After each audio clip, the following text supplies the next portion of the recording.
All right, guys, welcome back. We got a balance patch. We kind of knew this was coming.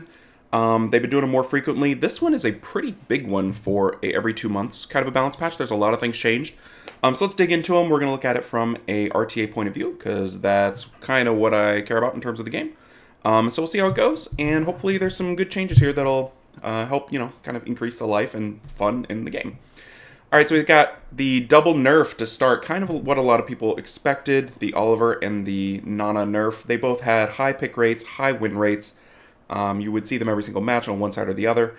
So the Oliver nerf is Mega Impulse Gun, both on Mega Impulse Gun, cooldown increased by 1 turn, and the damage has been decreased. So it used to be increased by 20% each up to 100%. Now it's 10% each up to 50%. So that, I think, is a good nerf, the damage especially, because he was able to do quite a bit of damage on, like, fire units, and so you would try to counter him, and he'd be like, nah, I'm good, I'm just going to do a bunch of damage.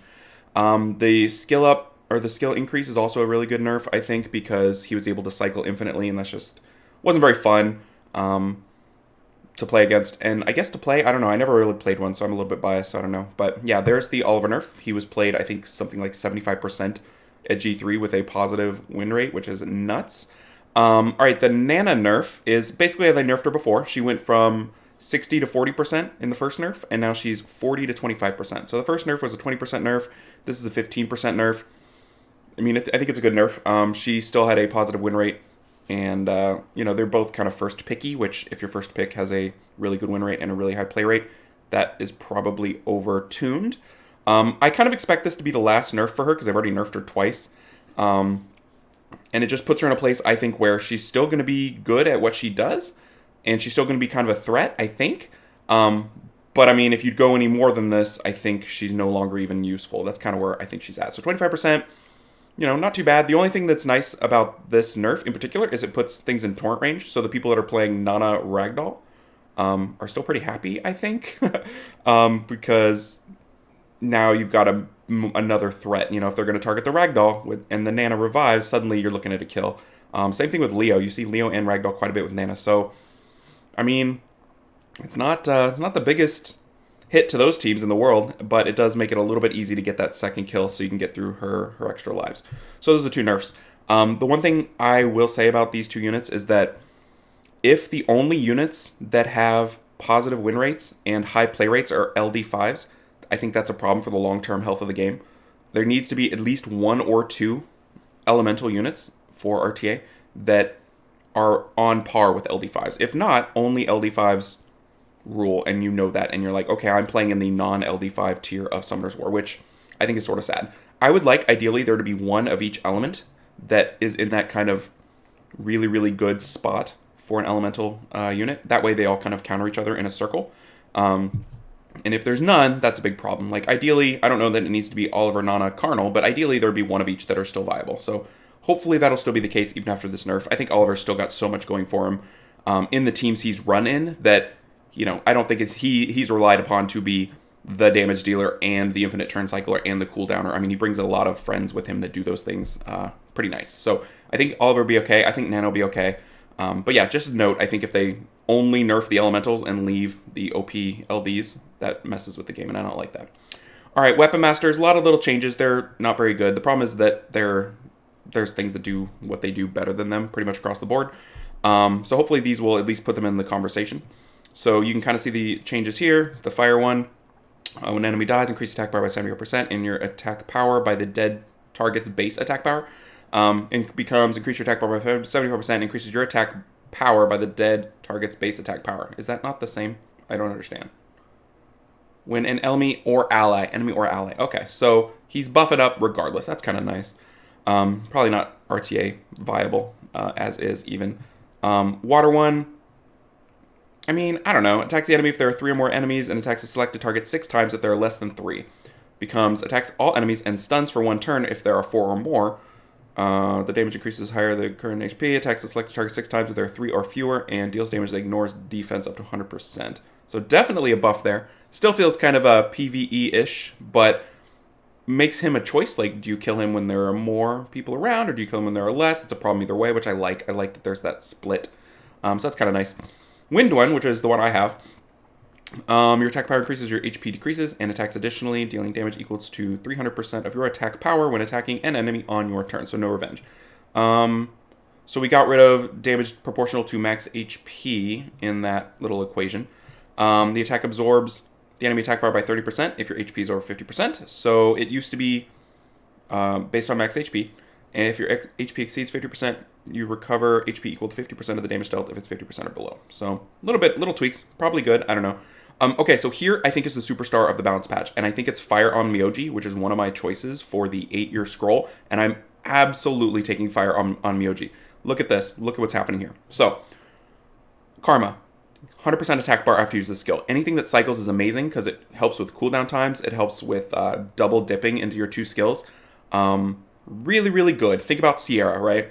So already that is nice. It makes Karma not just a waste of your life, right? Now here's what makes Fire Onmyouji, in my opinion, the new superstar of this balance patch. Yin Yang Bounded Circle. So increases harmful effects granted on all enemies by 1 turn each is what it used to be. Now, harmful effects applied to the selected enemy target are equally granted to all enemies. That doesn't sound that great to start. You're like, oh wow, okay, so now 1 turn slow becomes an AoE 1 turn slow. What it really does is it creates AoE Karma. Karma gives you 100% bar, and then you get another turn, and then you spread it to everyone. Karma's a 3-turn buff, I'm pretty sure, or debuff. When they move, it decreases their HP by 50%, and it increases their cooldown by 3 turns, right? That's really, really good as an AoE. One target Karma, okay, work around it. AoE Karma, that's a problem. That's going to be a huge problem in so many ways. You're going to use this everywhere, I would assume. You're going to use it in TOA. You're going to use it in that weird arena where you do it every month or whatever, and Europe always wins, whatever that's called, Interstellar Space Arena. AoE Karma is going to be really, really good. And so how I see this unit is one of those units like Eureka that heavily punishes non-immunity teams. You can just slap it in at the end of a draft if they have no immunity, and suddenly it's a huge consideration for force ban.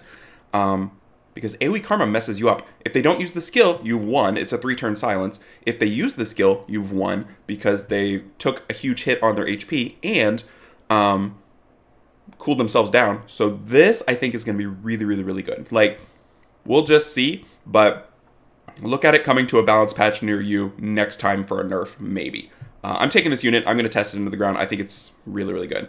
How I intend to use it is have it go last, and whatever other like mess I've put onto people, it's going to do more. Like, we're going to do Han's single target defense break into his 100% attack bar stun, into Karma, into spread attack defense break, Karma, and stun to everybody. If it spreads stun. I don't know if it spreads stun, but that's a lot of mess on a lot of people, which could kind of unlock single target defense breakers into AoE units. Like, there's kind of an awkward spot between bringing an AoE unit and bringing a lot of single target stuff, but this unit bridges the gap between those two teams. You can bring your single target defense break and you can bring your AoE nuke, because if this unit does its job, the AoE nuke suddenly has been unlocked through an AoE defense break applied by this skill, which I think is really, really great. I basically made this video because I wanted to talk about this skill because I think it's an excellent buff. And by excellent, I mean, whoa, that might be a problem because it's got a speed lead too. So unlocking a speed lead like this really messes with the meta, which is probably good. So Oliver's going to be heavily messed with because this is a fire speed lead that cools stuff down. And Oliver's like, wait, I'm a wind speed lead that cools stuff down, but now there's fire, like, problem, right? So looking forward to seeing how that works. Okay, we've talked about that quite a bit. But Karma on Wind and Dark also gets an extra turn. So could be some viability there. We'll look into it in a bit.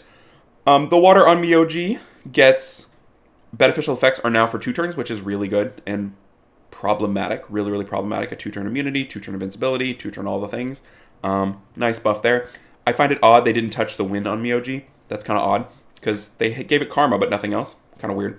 Beast Monks, yeah, they're still not good. The removing beneficial effects, I don't think really helps them. Like, are Beast Monks countered by immunity? I don't think so. And you already had the Fire one that removed beneficial effects with its skill 1, and no one used it. So all it does now is it removes all beneficial effects, and it lost its attack speed. So Fire one got nerfed, I guess? I don't know. I don't like these changes for the Beast Monks very much. Beast Rider Fire, this is such a mess. Attack bar increasing skill grade on yourself increases by 50%. Now it is gain immunity for 1 turn, decreases the effect of attack bar decreasing skills received from the enemy by 50%, which is interesting. Your attack speed increases by 50% whenever an ally's attack bar decreases. So now it's not a self bar boosting, it's a self... I don't know. It's turned into an anti-pushback unit, which I guess is good. I don't know. I don't really see this mattering too much, so we're not going to dig into it too much. Water Demon, no glancing. That's pretty nice. I think that helps people running it in Giants, and, you know, if you ever are running it to one-shot off element, very, very nice. The Zeratu buff is pretty nice. Removes a beneficial effect if you get a crit, because you always get a crit, spoilers, which means you're going to get more dots. So, yeah, Dark Chimera as a buff remover, pretty sweet. Fire Chimera, AoE Provoke. I like that quite a bit as a buff for Fire Chimera. You know, you're going to do the 2-turn Provoke on your target. You're going to do the 1-turn Provoke on everything else. That's a solid lockdown because it can go infinite, you know. That's a nice little buff. All right, Sekhmet getting a buff I think is also really good. The cooldown on Charming Voice already was low because if you miss it, it doesn't cool down. If you take stuff, it cools down. You're going to get Charming Voiced infinitely. Like, this is really good. It's Oliver-ish, except she doesn't get bar when it happens. But it's going to be always up. So if you want to do stuff against a Sekhmet, that's over. You're not really going to get to do much against a Sekhmet. This is I think a huge buff for Sekhmet. The Light Desert Queen for, you know, those 4 people that have it, that's nice to see. It has a long cooldown. You can just kind of sort of survive it, sit through it, and then you're fine, and she'll never do it again in a match. So this is a little bit better. Polar Queen doesn't really matter. They really want Teshar to be good, which is interesting. So now it's got an AoE stun. There's another little Teshar buff at the end. The Wind Pioneer got another buff here. It is now an anti-revive on its first skill, so it's, you know, main kill. The enemy target cannot be revived. That's nice, and more of those the better. Another little nano nerf here, so I think that's really nice. We're buffing Chiwu. So Chiwu, I believe, is now absorbing. It used to be decreased and decreased. Now it's absorb and absorb. So Chiwu is going to turn cycle a little bit better, which I think is a fine buff. Chiwu is basically unplayable in RTA at this point because there's just way better options. Dark Anubis, congratulations, y'all 4. That's better. 2 turns. Better for artifacts, all the good stuff. Sea Emperor, dots for everybody. Okay. Ryu Dark.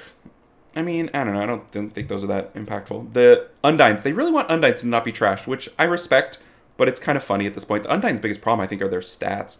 But, you know, now Undynes do a lot more things. Wind and Light do a 2-turn Oblivion, so congratulations, everybody just got 2 new Oblivion units.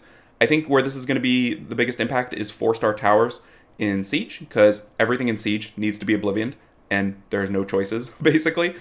So 2 new Oblivion options, very nice. Water and Light also get a stun on their Strong Gust, a 1-turn stun, 50% chance, not too bad. Fire Sacrifice decreases attack bar up a little bit. That doesn't seem to really apply anywhere, as far as I can tell. Maybe Siege, R5. But yeah. All right, more Sylphid stuff. So the water one decreases the cooldown by 1 turn if there are no harmful effects. I guess that's good. It's kind of weird because in theory you'd want it to decrease if there were harmful effects because you were in more danger. So I don't know. Oh yeah, here we go. Unconditionally decreases the skill cooldown of an allied target by 1 turn. Unconditionally decrease the skill. I mean, that's nice. By 1 turn is nothing major, but that's pretty nice.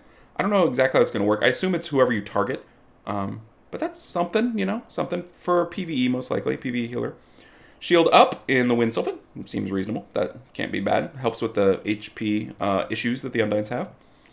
Light grants immunity for 1 turn to allies with full HP after recovering HP. It used to be before. Way better, right? Heal and then immunity. Okay, that's good. Rune Blacksmith, just more. They were like, no one's using these. Why is that? How about more? And people will be like, maybe. I don't know. Maybe. That might be worth doing. I don't know. More Rune Blacksmith stuff. I mean, accuracy goes up. Accuracy goes up. I don't know. If people wanted accuracy to go up, they just put more accuracy on it or give it an artifact. So I don't know if that's too impactful. Rune Blacksmith, blah, blah, blah, whatever. Kung Fu Girls, everybody gets something. Stuff happens. Additional activation stuff. Decreased defense, remove beneficial effects. Cool. PvE units at best. Okay, so here's the little buffs to the Phoenixes. Water and Wind. Increasing HP because they were paper, right? I don't know that that matters in RTA in any way. Helps in PvE a little bit. That's about all I can see in those. The Wind Pioneer, again, buffed up for attack power. That'll be nice because its attack power was a joke. So that's just a damage increase, which will help it kill things that want to revive. So I think very, very nice little buffs there. Fairy King catches a buff as well, increases crit. Awesome, right? Because he doesn't need accuracy. His only thing with accuracy is his, skill 1, which is a glance. His skill 2 doesn't matter. Skill 3 doesn't matter. This is a great buff for him because his skill 3 now is easier to reach. And that's the balance patch. I'm curious what you guys think. That's kind of my take on it. I think Tomo is the win. I'm going to literally go summon it in the next minute so that I can access my summoning circle again. And yeah, if you're interested in anything else, or you see the nerfs as unfair or the buffs as not enough, let me know, and we'll hash it out, and hopefully we'll get to play with these changed units here in the next couple days. Until then, I'll catch y'all in the next video, everybody. Take care.